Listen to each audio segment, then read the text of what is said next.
நெகேமியா புஸ்தகத்திலே இருக்கிறதான அலங்கத்தில் உள்ள வாசல்களை குறித்து நாம் தியானித்துக் கொண்டு வருகிறோம். கடந்த முறை 2 வாசல்களை குறித்து நாம் தியானித்தோம். ஆட்டு வாசல் என்பதை குறித்து. ஆட்டு வாசல் என்பது ஆட்டை போல சுவாபம் உள்ளவர்களும் இயேசு கிறிஸ்துவனுடைய சுவாபம் உள்ளவர்களாய் நம்முடைய வாழ்க்கை இருக்க வேண்டும் என்று தியானித்தோம். 2வதாக மீன் வாசலை குறித்து தியானித்தோம். மீன் வாசல் என்பது, மீன்கள் என்பது ஆத்துமாக்களுக்கு அடையாளமாய் இருக்கிறது. மீன் என்ற ஆத்துமாக்களை ஆதாயம் பண்ணுகிறது எப்படி? மீன் வாசல் ஆத்துமாக்களை ஆண்டவருடைய ராஜ்யத்திலே கூட்டி சேர்ப்பதற்காக மீன் வாசலை குறித்து நாம் தியானித்தோம். இன்றைக்கும் நாம் நெகேமியா 3ஆம் அதிகாரம் 6ஆம் வசனத்தில் உள்ள பழைய வாசலை குறித்து நாம் தியானிக்க போகிறோம். கர்த்தருடைய பரிசுத்த நாமத்திற்கு மகிமை உண்டாகட்டும். இந்த காலையில தேவ சமூகத்தில் வந்திருக்கிற உங்கள் அனைவருக்கும் இயேசு நாமத்திலே நல்வாழ்த்துக்களை சொல்லி, இந்த நாளும் இந்த இடத்துல ஆண்டவருடைய வார்த்தையை கொடுக்கும்படி அனுமதி தந்த அருமையான பாஸ்டரியா குடும்பத்துக்கும் நான் நன்றி செலுத்துகிறேன். நாம் வேதத்தை வசனத்தை வாசிக்கலாம். நெகேமியா 3ஆம் அதிகாரம் 6வது வசனத்தை நான் வாசிக்கிறேன். பழைய வாசலை பசிகியாவின் குமாரனாகிய ஓய்தாவும் பேசோதியாவின் குமாரனாகிய மெசுல்லாமும் பழுது பார்த்து கட்டினார்கள். அவர்கள் அதற்கு உத்தரம் பாவி அதற்கு கதவுகளையும் பூட்டுகளையும் தாழ்பால்களையும் போட்டார்கள். கர்த்தருடைய பரிசுத்த நாமத்துக்கு மகிமை உண்டாகட்டும். கண்களை மூடி ஜெபிக்கலாம். அன்பின் நல்ல பிதாவே, இயேசுவின் நாமத்திலே மீண்டுமாக இந்த 2வது வாரம் ஆண்டவரே வேத பாடமாக நெகேமியாவினுடைய அலங்கத்தை இருக்கிற வாசல்களை குறித்து நாங்கள் தியானித்துக் கொண்டு வருகிறோம். இன்றைக்கும் வாசித்த பழைய வாசலை குறித்து பரிசுத்த ஆவியானவர் ஆண்டவரே நீர் எங்களோடு விளக்கி காட்டும்படி செபிக்கிறோம். நீர் பேசும் உங்களுடைய வேத வசனங்களை ஆராய்ந்து பாருங்கள், அப்பொழுது அவைகளால் நித்திய ஜீவன் உண்டு என்று சொல்லப்பட்டிருக்கிறது. இந்த வேத பாடத்தினுடைய ஆண்டவரே சத்தியத்தை எங்கள் வாழ்க்கையில விளங்கிக் கொள்ளவும் அதன்படி நடக்கவும் பரிசுத்த ஆவியானவர் நீர் பேசும் தடைகள், டிஸ்டர்பன்ஸ் எல்லாம் நீக்கிவிடும். ஒவ்வொருவருடைய இருதயத்துக்குள்ளும் உங்களுடைய வார்த்தை கடந்து செல்லட்டும். கர்த்தாவே உம்மிடத்தில் ஒப்புக் கொடுக்கிறேன். இயேசுவின் நாமத்தில் பிதாவே, ஆமென். நான் மீண்டும் வாசிக்கிறேன். பழைய வாசலை பசிகியாவின் குமாரனாகி ஓய்தாவும் பேசோதியாவின் குமாரனாகிய மெசுல்லாவும் பழுது பார்த்து கட்டினார்கள். கர்த்தருடைய பரிசுத்த நாமத்துக்கு மகிமை உண்டாகட்டும். எருசலேம் நகரத்தை சுற்றிலும் ஒரு பெரிய மதில் சுவர் இருந்தது. இந்த மதில் சுவரிலே 12 வாசல்கள் இருந்தது. இந்த 12 வாசல்களும் 12 விதமான காரியங்களுக்காக அந்த நாட்களிலே பயன்படுத்தினார்கள். ஒரு வாசலிலே செய்த காரியத்தை இன்னொரு வாசலிலே செய்ய மாட்டார்கள். அப்படி 12 வாசலையும் இந்த நேபுகாத்நேச்சரும் அவனுடைய இராணுவத்தாரும் எருசலேமை முற்றுகையிட்டு தேவனுடைய ஆலயத்தை இடிக்கும் போது இந்த அலங்கத்தையும் இடித்து அலங்கத்தில் உள்ள வாசல்களையும் அவர்கள் இடித்து தரைமட்டமாக்கி தீக்கிரையாக்கி விட்டார்கள். அப்படி இடிக்கப்பட்ட வாசல்களிலே 3வதாக உள்ள வாசல் தான் பழைய வாசல். கர்த்தருடைய பரிசுத்த நாமத்துக்கு மகிமை உண்டாகட்டும். இந்த பழைய வாசல் என்பது எருசலேமினுடைய அலங்கத்தினுடைய மேற்கு பகுதியிலே உள்ளது. மேற்கு பகுதியிலே இந்த பழைய வாசல் என்று உள்ளது. கர்த்தருடைய பரிசுத்த நாமம் மகிமைப்படட்டும். இந்த பழைய வாசல் என்பது ஆவிக்குரிய அர்த்தமாக பூர்வ உபதேசத்தை காட்டுகிறதா இருக்கிறது. பழைய வாசலுடைய ஆவிக்குரிய அர்த்தம் பூர்வ உபதேசத்தை காட்டுகிறது. ஆட்டு வாசல் என்பது ஆட்டை போல சுபாவமும் இயேசுவை போல நற்குணமும் உள்ளவர்களாய் இருக்க வேண்டும் என்பது ஆட்டு வாசலுடைய ஆவிக்குரிய வாழ்க்கை அனுபவம். மீன் வாசல் என்பது ஆத்மாக்களை நாம் தேவனுடைய ராஜ்யத்துக்குள்ள தேவனுடைய ஆலயத்துக்கு கொண்டு வர வேண்டும் என்பது அந்த மீன் வாசலுடைய ஆவிக்குரிய அர்த்தமாயிருந்தது. இந்த பழைய வாசல் என்பது பூர்வ உபதேசத்தை காட்டுகிறது. ஒரு வசனத்தை வாசிக்கலாம். எரேமியாவின் புஸ்தகம் 6ஆம் அதிகாரம், எரேமியா 6ஆம் அதிகாரம் 16வது வசனத்தை நான் வாசிக்கிறேன். கவனிங்கள். எரேமியா 6:16 வழிகளிலே நின்று பூர்வ பாதை எவை என்று கேட்டு விசாரித்து நல்ல வழி எங்கே என்று பார்த்து அதிலே நடவுங்கள், அப்பொழுது உங்கள் ஆத்துமாக்களுக்கு இளைப்பாறுதல் கிடைக்கும் என்று கர்த்தர் சொல்கிறார். வழியிலே நின்று பூர்வ பாதைகள் எவை என்று கேட்டு எழுதப்பட்டிருக்கிறது. கர்த்தருடைய பரிசுத்த நாமம் மகிமைப்படட்டும். இந்த பூர்வ பாதை அல்லது பழைய வாசல் என்று சொல்கிறது என்னன்னா, அது பூர்வ உபதேசம். நமக்கு ரட்சிக்கப்படும் போது, இயேசுவுக்குள்ளாக நம்மை அர்ப்பணிக்கும் போது போதித்து நம்மை நடத்தின பரிசுத்தவான்கள், அவர்கள் வாழ்ந்து காட்டின வாழ்க்கை, அவர்கள் சென்ற பாதைகள், இதுதான் பூர்வ உபதேசத்தை ஒப்பிடுகிறது. நாம் இயேசுவை ஏற்றுக்கொள்ளும் போது நமக்கு என்ன சத்தியத்தை பிரசங்கித்தார்கள், என்ன உபதேசம் நமக்கு கொடுக்கப்பட்டது, அவர்கள் கொடுத்த உபதேசத்தின்படி நம்முடைய வாழ்க்கை கட்டப்பட்டது போல இந்த பூர்வ உபதேசம் என்பது நம்மை சத்தியத்துக்குள்ளும் ரட்சிப்புக்குள்ளும் நடத்தின அந்த பழைய உபதேசம், சத்தியங்கள், இதைதான் பூர்வ உபதேசம் என்று சொல்லப்படுகிறது. நம்மை எந்த ஒரு சத்தியத்துக்குள் நடத்தி இயேசுவை ஏற்றுக்கொள்ள பரிசுத்தவான்கள் நமக்கு தேவன் பயன்படுத்தினாரோ அந்த சத்தியம்தான் பூர்வ உபதேசங்கள். அதுதான் மத்தேயு 7ஆம் அதிகாரம் 14வது வசனத்திலே இப்படி சொல்லுகிறது. வாசிக்கலாம். மத்தேயு 7ஆம் அதிகாரம் 14வது வசனத்தை நான் வாசிக்கிறேன், கவனியுங்கள். ஜீவனுக்கு போகிற வாசல் இடுக்கமும் வழி நெருக்கமாய் இருக்கிறது, அதை கண்டுபிடிக்கிறவர்கள் சிலர். கர்த்தருடைய பரிசுத்த நாமத்துக்கு மகிமை உண்டாகட்டும். இந்த ஜீவனுக்கு போகிற வாசல், இதுதான் பூர்வ உபதேசம். நம் இயேசுவை ஏற்றுக்கொள்ள பண்ணுவதற்கு நம்முடைய வாழ்க்கையிலே கர்த்தர் நமக்கு அனுப்பி கொடுத்த சத்தியம். ஏதோ ஒரு மனிதனுடைய கட்டுக்கதையை கேட்டு அல்லது ஏதோ ஒரு மனிதன் சொன்ன காரியத்தை கேட்டு நாம் இயேசுவை ஏற்றுக்கொண்டோம் என்றால, நமக்கு ஒரு சத்தியம் பிரசங்கிக்கப்பட்டது, நமக்கு ஒரு உபதேசம் சொல்லப்பட்டது. அந்த உபதேசம் பரிசுத்தவான்களாலே, தேவனுடைய பிள்ளைகளாலே, ஊழியர்களாலே நமக்கு சொல்லப்பட்டது. அந்த சத்தியத்தை கேட்டு நம்முடைய வாழ்க்கை ரட்சிக்கப்பட்டது, பரிசுத்தத்துக்குள்ளாக நம்முடைய வாழ்க்கை கட்டப்பட்டது, பக்திக்குரிய ஒரு வாழ்க்கை நம்முடைய வாழ்க்கையில் உண்டானது. அப்படிப்பட்ட அந்த காரியம்தான் பூர்வ உபதேசமாயிருக்கிறது. ஆவிக்குரிய சத்தியம்தான் பழைய வாசலுக்கு ஒப்பிடப்படுகிறது. அருமையானவர்களே, இந்த சத்தியத்தை நாம் ஒரு நாளும் விட்டுவிடக் கூடாது. இந்த சத்தியத்தை இடித்து போடவும் கூடாது. பூர்வ உபதேசம் என்கிற அந்த நம்மை சத்தியத்துக்குள்ள அல்லது ரட்சிப்புக்குள்ள நடத்தின அந்த உபதேசத்தை ஒரு நாளும் நாம் மறந்துவிடக் கூடாது. அதிலே நாம் ஸ்திரமாய் கட்டி எழுப்பப்பட வேண்டும், உறுதியாய் நிற்க வேண்டும். இன்றைக்கு எப்படியோ சத்தியங்கள் இன்றைக்கு பிரசங்கிக்கப்படுகிறது. தங்களுக்கு ஏற்றபடி, சூழ்நிலைக்கு ஏற்றபடி, காலத்துக்கு ஏற்றபடி இன்றைக்கு வேத வசனத்தை மாற்றி மாற்றி பேசக்கூடிய காலகட்டத்துக்கு வந்திருக்கிறோம். நாம் அதிலே ஜாக்கிரதையாய் இருக்கணும், விழிப்பாய் இருக்கணும். தங்களுக்கு ஏற்ற விதமாக வசனத்தை வளைத்துக் கொண்டு ஜனங்களுக்கு ஏற்ற விதமாக வசனத்தை பேசி இன்றைக்கு பூர்வ உபதேசமாகிய ஆவிக்குரிய சத்தியங்கள் மறைக்கப்பட்டுக் கொண்டிருக்கிறது. ஆவிக்குரிய சத்தியங்கள் எல்லாம் இன்றைக்கு புறம்பே தள்ளப்பட்டுக் கொண்டிருக்கிறது. அருமையானவர்களே, நம்முடைய கண்கள் திறக்கப்பட வேண்டும். வேதம் ஒரு நாளும் மாறாதது, இயேசு ஒரு நாளும் மாறாதவர். அதனாலே நாம் ரட்சிக்கப்படுவதற்கு தேவன் எந்த சத்தியத்தை பயன்படுத்தி, எப்படிப்பட்ட பரிசுத்தவானை பயன்படுத்தி அந்த பரிசுத்தவானுடைய பாதையை நம்முடைய வாழ்க்கைக்கு காட்டி கொடுத்து அந்த பூர்வ உபதேசத்திலே நம்மை நடத்தினாரோ அதிலே நாம் வளர வேண்டும், அதிலே நிலைத்திருக்க வேண்டும், அதிலே நாம் வாழ்க்கை கட்டப்பட வேண்டும். இந்த பூர்வ உபதேசம் என்கிற ஆதி அப்போஸ்தல சத்தியம் ஒரு நாளும் இடிக்கப்படக்கூடாது. இன்றைக்கு நடக்கக்கூடிய சத்தியங்கள் எல்லாம் வித்தியாசமாக இருக்கிறது. ஆனால் தான் நம்முடைய கண்கள் திறக்கப்பட்டு இந்த பூர்வ உபதேசத்திலே நாம் இருக்க கற்றுக்கொள்ள வேண்டும். அதனால பூர்வ பாதை என்று சொல்கிறது என்ன என்பதை ஒரு 2-3 பாதைகளை குறித்து நாம் தியானித்து இந்த பூர்வ உபதேசம் என்கிற சத்தியத்துக்குள் நடத்தின உபதேசம் அல்லது சத்தியத்தை நம்முடைய வாழ்க்கையிலே உறுதியாய் பற்றிக் கொள்ள வேண்டும். முதலாவதாக இந்த பூர்வ பாதை அல்லது பூர்வ உபதேசம் எதை கற்றுக் கொடுக்கிறது என்றால், அப்போஸ்தலருடைய நடபடிகள் 14ஆம் அதிகாரம் 22வது வசனம்.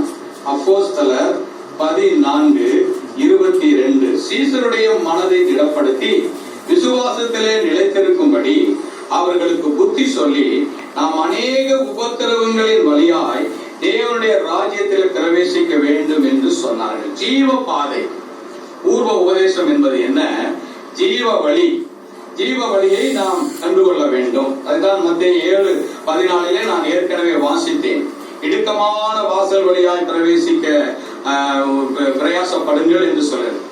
அப்ப இடுக்கமான வாசல் என்பது பரலோகத்துக்கு நம்மை கொண்டு போய் சேர்க்கிற ஒரு பாதை.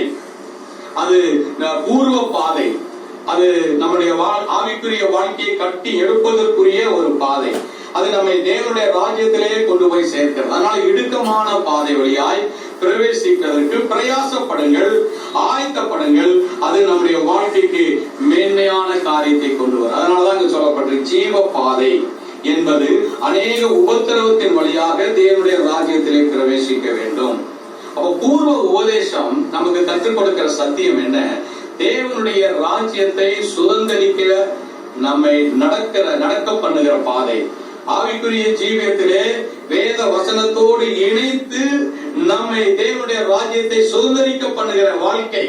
இதுதான் பழைய வாசல், இதுதான் பூர்வ உபதேசம்.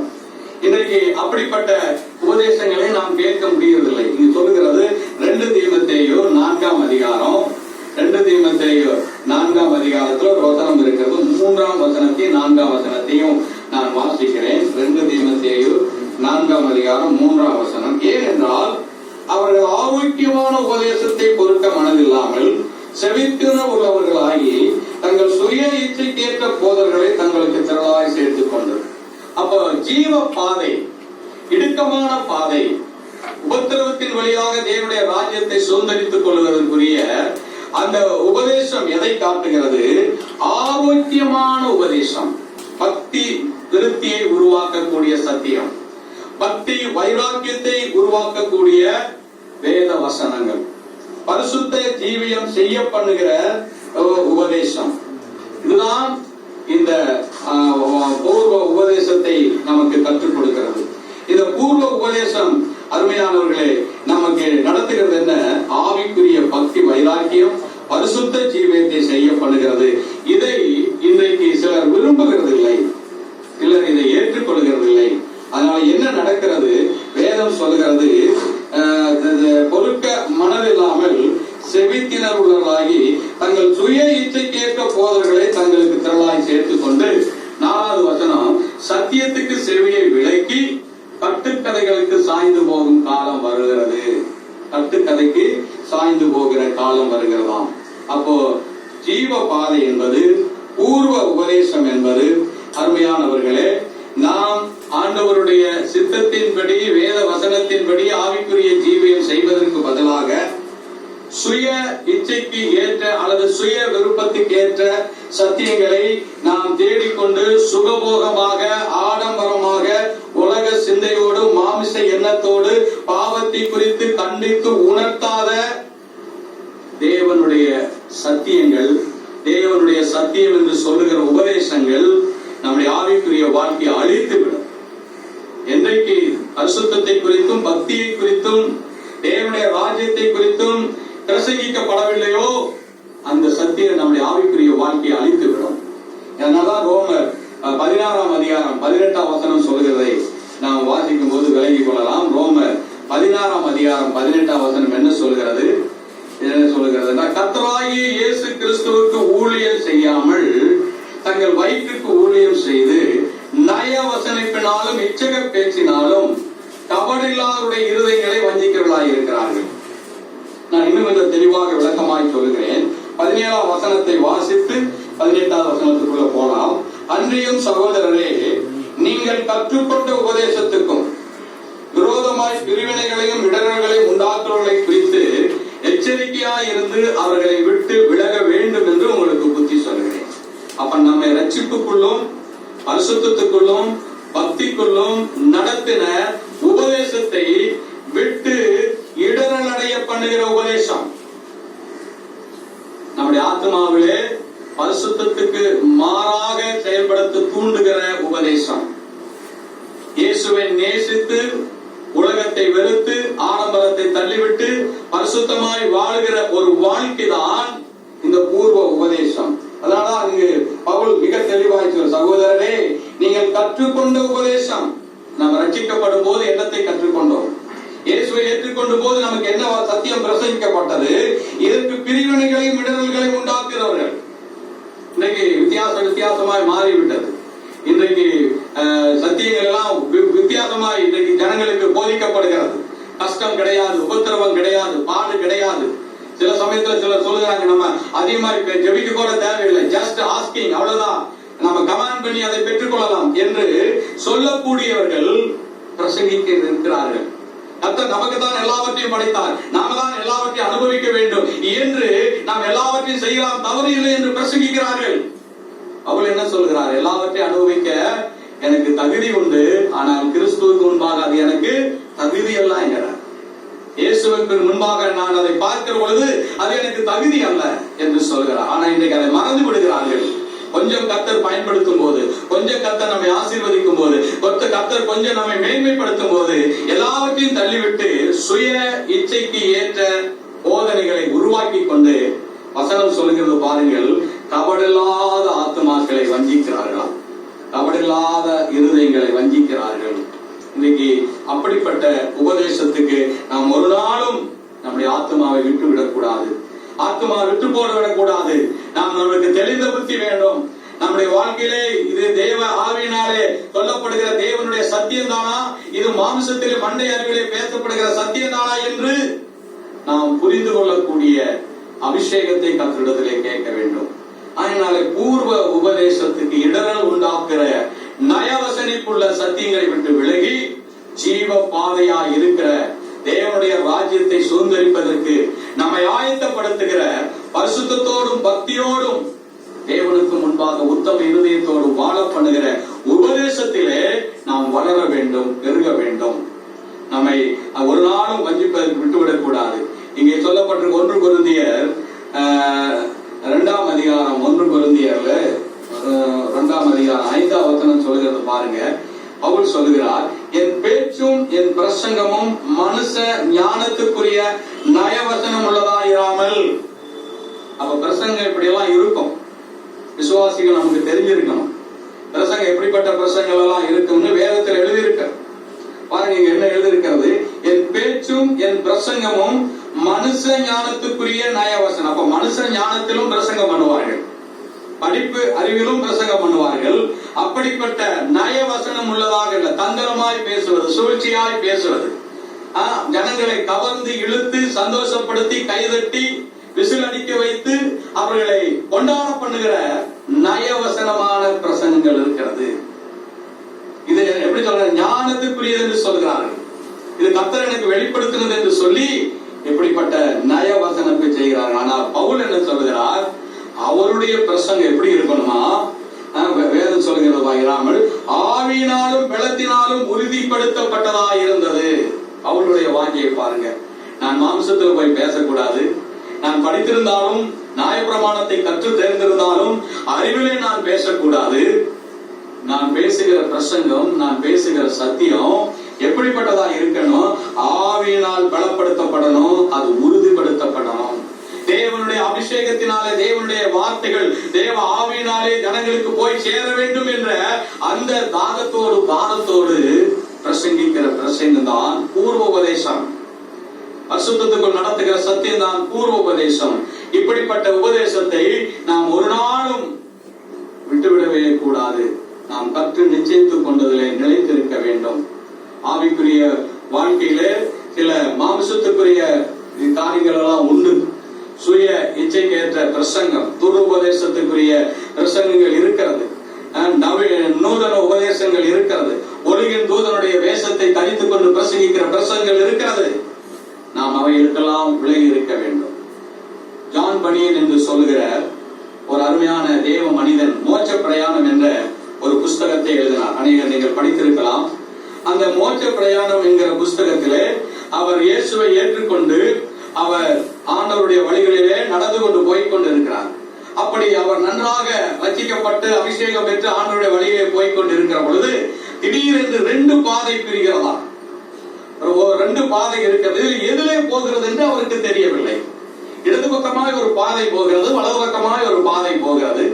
அப்ப அந்த இடது பக்கமாய் போகிற பாதை பார்ப்பதற்கு அழகாய் இருக்கிறது, அது ரொம்ப இனிமையாய் இருக்கிறது, அது விசாலமாய் இருக்கிறது. அந்த பாதையை பார்க்கிற பொழுது அது மனதுக்கு சந்தோஷத்தை கொடுக்கிற ஒரு பாதையாய் இருக்கிறது. ஆனால் வலது பக்கத்தில் ஒரு பாதை இருக்கிறது, அது சரியாய் அமைக்கப்படவில்லை, கல்லுகளும் முள்ளுகளும் உள்ள ஒரு பாதையாய் இருக்கிறது. அது சரியான ஒரு பாதையா இல்லாமல் குறுக்கலான பாதையா இருக்கிறது, இடுக்கமான ஒரு பாதையா இருக்கிறது.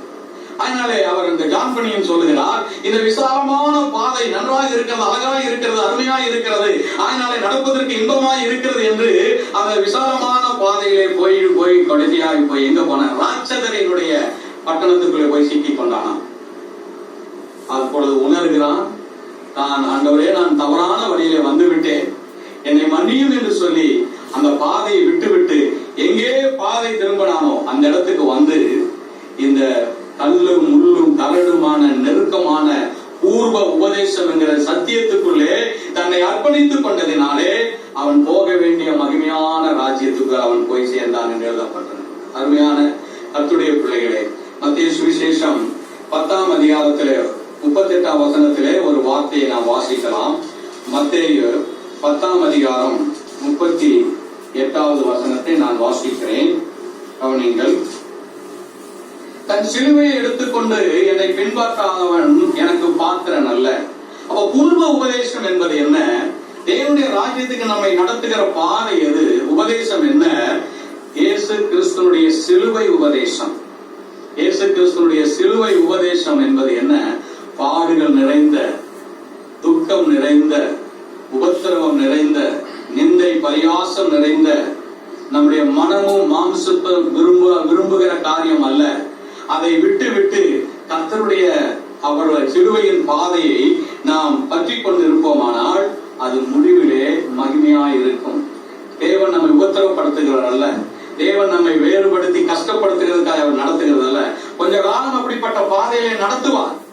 ஆரம்பத்திலே சில சமயத்தினுடைய உபத்திரங்கள் இருக்கலாம், நெடுவே கர்த்தர் நம்மை விட்டுவிட மாட்டார். சீக்கிரத்திலே அதுக்கு ஒரு முடிவை உருவாக்கி அதி சீக்கிரத்திலே நீங்கும் இந்த லேசான உபத்திரம் என்று சொல்லி இந்த உபத்திரத்திலிருந்து அவனை மீட்டெடுத்து நித்திய ராஜ்யத்தினுடைய மகிமைக்குள்ளாய் நடத்துகிறதை காண முடிகிறது. அதனாலே பூர்வ உபதேசம் என்பது அருமையானவர்களே மனுஷனுக்கு தோன்றுகிற செம்மையான வழி அல்ல. பூர்வ உபதேசம் என்பது மனுஷ ஞானத்தினால உருவாகிற உபதேசம் அல்ல. பூர்வ உபதேசம் என்பது அசுத்த ஆவியினாலே தேவனுடைய வசனத்தை சத்தியத்தை சத்தியமாய் போதித்து நித்தியத்துக்கு நம்மை நடத்தக்கூடிய ஆவிக்குரிய சத்தியங்களை நம்முடைய வாழ்க்கையில் அறிந்து கொள்வதுதான் பூர்வ உபதேசம்.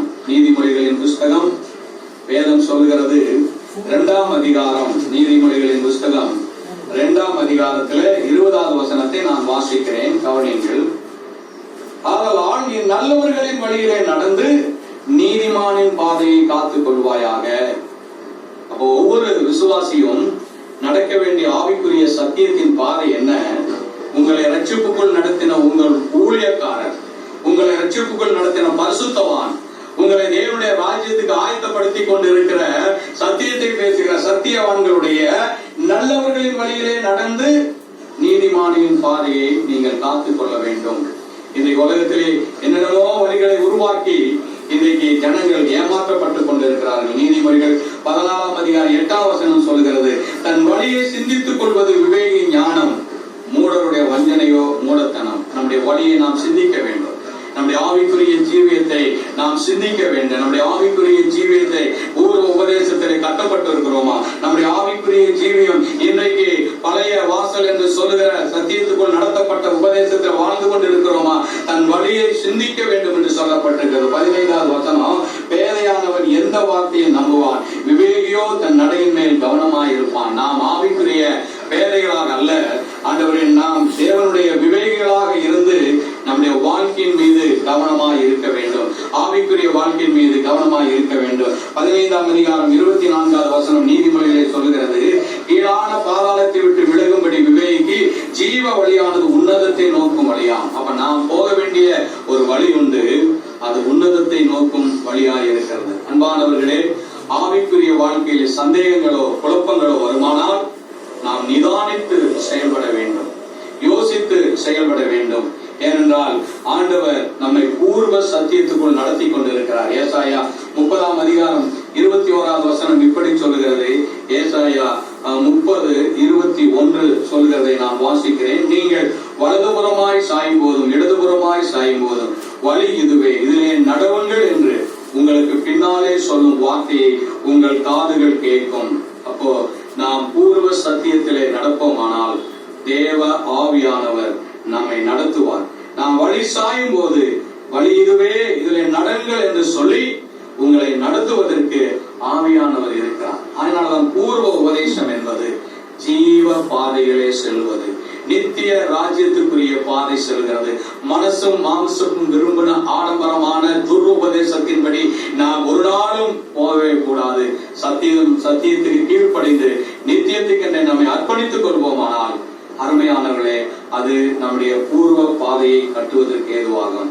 இரண்டாவதாக நீதிமொழிகள் 15ஆம் அதிகாரம் 19வது வசனம். நீதிமொழிகள் 15:19. சோம்பேறியின் வழி முள்வேலிக்கு சமானம், நீதிமானுடைய வழியோ ராஜபாதை. நீதிமானுடைய வழியோ ராஜபாதை. அப்ப பூர்வ உபதேசம் என்பது என்ன? அருமையானவர்களே, தேவ பிள்ளைகள் நடக்கிற பாதை, விசுவாசிகள் ஆவிக்குரிய ஜீவியத்திலே வாழ்ந்து கொண்டிருக்கிற வாழ்க்கை தான் காட்டுகிறது. ஏசாயா 35:8 வசனம் இப்படி சொல்கிறது. நான் வாசிக்கிறேன். ஏசாயா 35:8 வசனம் என்ன சொல்கிறது? அங்கே பெரும்பாலையான வழி இருக்கும், அது பரிசுத்த வழி எனப்படும். தீட்டுள்ளவன் அதிலே நடந்து வருவதில்லை. அந்த வழியிலே நடக்கிறவர்கள் பேதையராய் இருந்தாலும் திசைகெட்டு போவதில்லை. அப்போ ராஜபாதை என்பது தேவ பிள்ளைகள் நடக்கிற நீதியின் பாதை, உண்மையின் பாதை, சத்தியத்தின் பாதை. அது அவர்கள் திசையிட்டு போனாலும், அவர்கள் வேதையா இருந்தாலும் அவர்கள் அதில் திசையிட்டு போவதில்லை. கர்த்தருடைய பரிசுத்த நாமத்துக்கு மகிமை உண்டாகட்டும். இந்த வார்த்தை ஆங்கிலத்தில் இப்படி சொல்கிறது, ஹைவே டு ஜாயின் என்று சொல்லப்பட்டிருக்கு. ஹைவே டு சியோன், சியோன் என்று சொல்லுகிற அந்த தேவனுடைய ராஜ்யத்துக்கு நடத்துகிற பாதையா ஹைவே டு சைன் என்று சொல்லப்பட்டிருக்கு. அப்படின்னா என்ன அர்த்தம்? பரலோகத்துக்கு நடத்துகிற பாதை. என்ன பாதை? இந்த பெரும் பாதை, அது பரிசுத்த வழி எனப்படும். தீட்டுள்ளவன் அதிலே நடந்து வருவதில்லை. அந்த வழியிலே நடக்கிறவர்கள் பேதையா இருக்கலாம், ஏழையா இருக்கலாம், படிக்காதவர்களா இருக்கலாம், ஒரு சமயம் பட்டம் பெறாதவர்களா இருக்கலாம். ஆனால் பூர்வ சத்தியத்தின்படி நடக்கிறவர்கள் திசைவிட்டு போக மாட்டார்கள். உங்களை ரட்சிப்புக்குள் நடக்கிற சத்தியத்துக்குள் நடக்கிறவர்கள் கெட்டு போக மாட்டார்கள். அவர்கள் என்ன செய்வார்கள்? சியோனுக்கு நடத்தப்படுவார்கள். அதுதான் அந்த வார்த்தை சொல்கிறது. கர்த்தருடைய பரிசுத்த நாமத்துக்கு மகிமை உண்டாகட்டும். அன்பான விசுவாசிகளே, ஆவிக்குரிய வாழ்க்கையில சில சந்தேகங்களும் சில அதிருப்திகளும் வருகிற பொழுது நாம் நம்மை குழப்பிக் கொள்ளக்கூடாது. ஒரு பிரயாணி ரோட்லே போய் கொண்டிருக்கிறான். போகிற வழியிலே அவனுக்கு சரியான திசை தெரியவில்லை அல்லது தெரியான பாதையை அவன் கண்டுகொள்ளவிட்டால் அவன் உடனடியாக மேப் எடுத்து பார்க்கிறான். இந்த நாட்களிலே கூகுள் என்கிற ஒன்றை எடுத்து அவர்கள் பாதையை கண்டுபிடிக்கிறார்கள். அந்த காலத்துல மேப் இருக்கும். இந்த மேப்பை எடுத்து பார்க்கும் போது அவன் சரியான பாதையை கண்டுபிடித்து அந்த வரைபடத்தின் வழியாக போகிறான். இது அவன் போக வேண்டிய இடத்துக்கு அவனை கொண்டு போய் சேர்க்கிறது. ஆவிக்குரிய வாழ்க்கையிலும் அப்படித்தான், கிறிஸ்தவ ஜீவியத்திலும் அப்படித்தான். சில சந்தேகங்களும் நம்முடைய வாழ்க்கையில் சில குழப்பங்கள் வருகிற பொழுது இவர்கள் இப்படி சொல்லுகிறார்கள், அவர்கள் அப்படி சொல்லுகிறார்கள், எதை நாம் பின்பற்றுவது என்று அப்படிப்பட்ட நிலை வரும்போது நாம் கலங்கி நாம் குழப்பிக் கொள்ளக்கூடாது. தேவனுடைய வார்த்தை எடுத்து தியானிக்க வேண்டும். தேவனுடைய வசனம் நம்முடைய ஆவிக்குரிய வாழ்க்கைக்கு அது ஒரு நல்ல வழிகாட்டி. அது நமக்கு ஒரு நல்ல பாதையை காட்டுகிறது. வசனம் அப்படி சொல்லுது. 119ஆம் சங்கீதம் 105ஆம் வசனம் என்ன சொல்கிறது? கர்த்தருடைய வசனம் கால்களுக்கு தீபமும் பாதைக்கு வெளிச்சமாய் இருக்கிறது. அப்ப பரிசுத்தவான்களுடைய பாதை என்ன? வசனத்தின்படி, சத்தியத்தின்படி நடத்தப்படுகிறதான் ராஜபாதை. தேவனுடைய ராஜ்யத்துக்கு நம்மை நடத்துகிற ஒரு பாதையாய் இருக்கிறது. நீதிமொழிகள் 10ஆம் அதிகாரம் சொல்லப்பட்டிருக்கிறது. நீதிமொழிகள் 10ஆம் அதிகாரம் 17ஆம் வசனம் இப்படி சொல்லுகிறது. என்ன? 10:17. புத்திமதிகளை காத்துக் கொள்ளுகிறவன் ஜீவ வழிகளே இருக்கிறான்.